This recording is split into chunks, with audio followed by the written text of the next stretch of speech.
Hi everybody, it's Yvonne and Dexter back here with Freightbrokerchic. Thank you guys so much for joining us.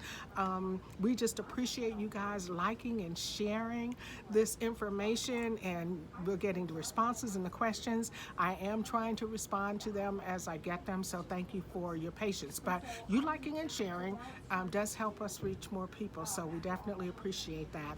And so today we wanted to talk about COVID and business interruptions. And the reason I kind of wanted to share this was, number one, I see a lot of you on social media, and you love to talk about, well, I moved 30 loads today, I moved 50 loads today, and I did them all by myself. And sometimes I think, wow, that's amazing. I don't think I could do that. Dexter, you kind of move, you have a number that he uses. He says, I used to move all these loads by myself. But then listen, we have COVID that it hit us. And as a small business or an entrepreneur, you may, be hit with some downtime. And if you are out there as a Lone Ranger, how do you handle something like perhaps being hit with COVID? Personally, I was hit with COVID. And so we wanted to share with you what happens when you don't have a team and a major player in your organization goes down. And so for me, it was August the 28th. I thought I was battling, a sinus infection. And I won't go into all the gory details of it, but I just wasn't getting better. But on August the 28th, I had to be taken by ambulance to the hospital. I spent a week in the hospital, and I think I ended up having to go on, so that was August 28th. September 2nd, I was released to the hospital, from the hospital, but again, was taken by ambulance to a rehab center. The reason I had to go to rehab was because I still needed assistance breathing. I couldn't stand, I couldn't walk, I couldn't go to the bathroom because I had COVID and pneumonia. And so I was, on oxygen. But the good news is, I'm not going to spend a lot of time on all the gory details. And it was rough. It was a rough go. You don't want that. But I did grab my phone as they were dragging me out of the house into the ambulance. I grabbed my phone and my charger. So I was still communicating with Dex. I was communicating with our team.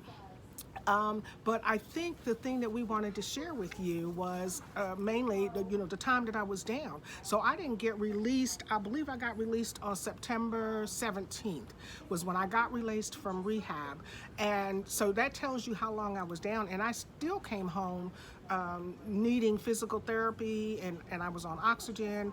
And probably today I'm about maybe 60% back working with the team. But the point in saying all this is, if we hadn't spent from October to now building a team, and I was a one-man show, what would have happened to my customers? What would have happened to my loads? What would have happened to all the emails I would have been getting? So Dexter, I'm gonna let you chime in a little bit about how you coped while I was in the hospital trying to breathe. And now I want to say this. I want to thank my son, and I want to thank my partner, because they basically saved my life, because I was still arguing that I had a sinus infection. I ain't got no COVID. I ain't got no COVID. You don't know what you're talking about. Just give me those vitamins. Give me my vitamins. Get away from That's me. right. And if you follow me on social media, you know I'm very homeopathic, and I have been taking all my stuff. And they were like, the next thing I knew, I looked up, there were 10 men standing in my bedroom, and they're like, ma'am, you're out of here. You're going to the hospital. And so I want to really thank them from the bottom of my heart for just not listening to me and saying something's wrong. You're out of here. Okay. Well, with any business model, it's very important that you look at it as, I guess, layers on a cake, or maybe even layers on an onion. You have to have your firewalls. You have to be prepared for the unexpected. People are going to get sick. People are going to die. People are going to decide to quit. So the idea that I always liked when I'm building a team is basically find the best of the best inside your team and train them to make sure that they know all the background necessary to actually take care of another job that maybe one of your primary people are doing. Therefore, If something actually happens with that primary person, the secondary person can easily kick in, be right there, and know exactly what to do. With us, it was a gentleman by the name of Daniel Kahn, and just want to thank Daniel for stepping up. Amen. But Daniel has showed us that he has been an exceptional agent from day one. He's always there, always serious, always available. Always, he's got freight brokering on the mind just like we do. So, I was just like, okay, this guy's really, really, really, not saying that my other students aren't really serious, but you can see everybody has different levels of seriousness about things. Just like if you go to the gym, you got that one guy who'll stay in the gym for 3 hours, and you got that one person who stays in there for 30 minutes. Doesn't mean that either one of them are not serious about what they're doing, just one's a little bit more intense than the other. And Daniel's always had a great intensity towards what we're trying to do and accomplish. So, Yvonne took him and basically took her under his wing and showed him everything that she knew how to do, and also how to deal with our customer base. And it came in very helpful, because when she actually did get sick and was not available anymore, Daniel stepped in, and even though it wasn't her, he performed all the necessary tasks as far as getting loads covered, talking to the customer, talking to carriers. Never missed a beat. There was never a beat miss. And no customer ever knew I was down. Right. I was in the hospital. I couldn't breathe. I couldn't walk. I had to learn to do all that again. Right. So whenever you are building your company, if anybody's building a brokerage and things of that stuff, these uncertain times, make sure that you have a backup plan, a backup people that you can easily put in place, if something might happen to one of your primaries. And, really look at the skills and intelligence that people bring to the actual team. When I met Daniel, he totally impressed me. Salsa B impressed me. There's a couple of other agents that have really impressed me. Mr. Johnson, Mr.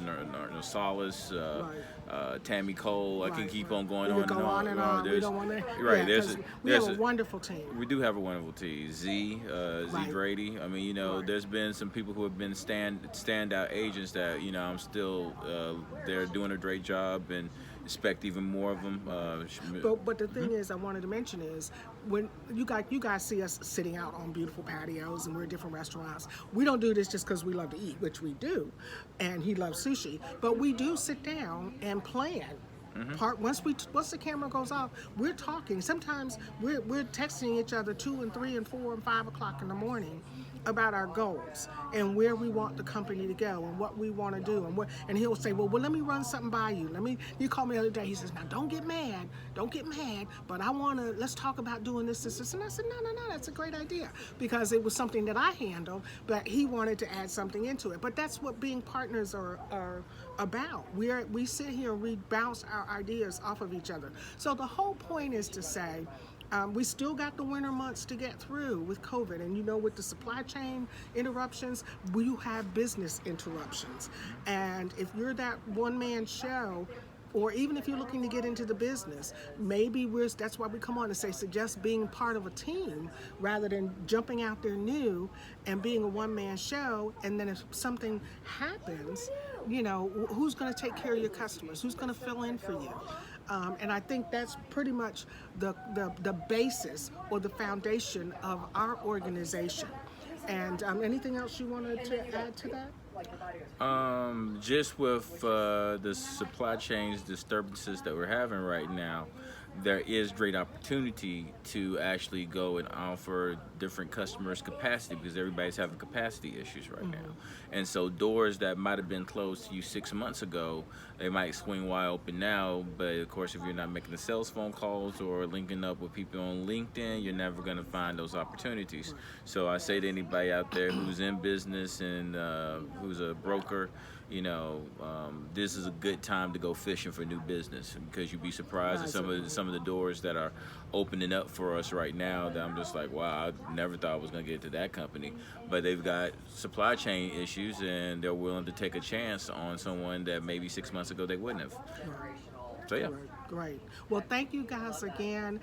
We do have a training coming up October 25th, which is Monday, so you don't have a lot of time, but we will get you in. So please, I will have my information in the comment section. Please don't hesitate to reach out to me if you're interested. And so we'd love to have you. Again, don't forget to like, share, and subscribe. If you have any questions or comments, please leave those, and I do respond to them. And thank you again so much. And listen, you guys, please be careful out there. I mean, like as I said, we still got the winter months. I'm not telling anybody to get vaxxed or not vaxxed. I'm just saying be safe, and think about your family. And we want to see you here holiday next year. So do whatever you feel you need to do to stay safe. We'll see you next time on Freight Broker Chic. Bye-bye, everybody. So long. Bye.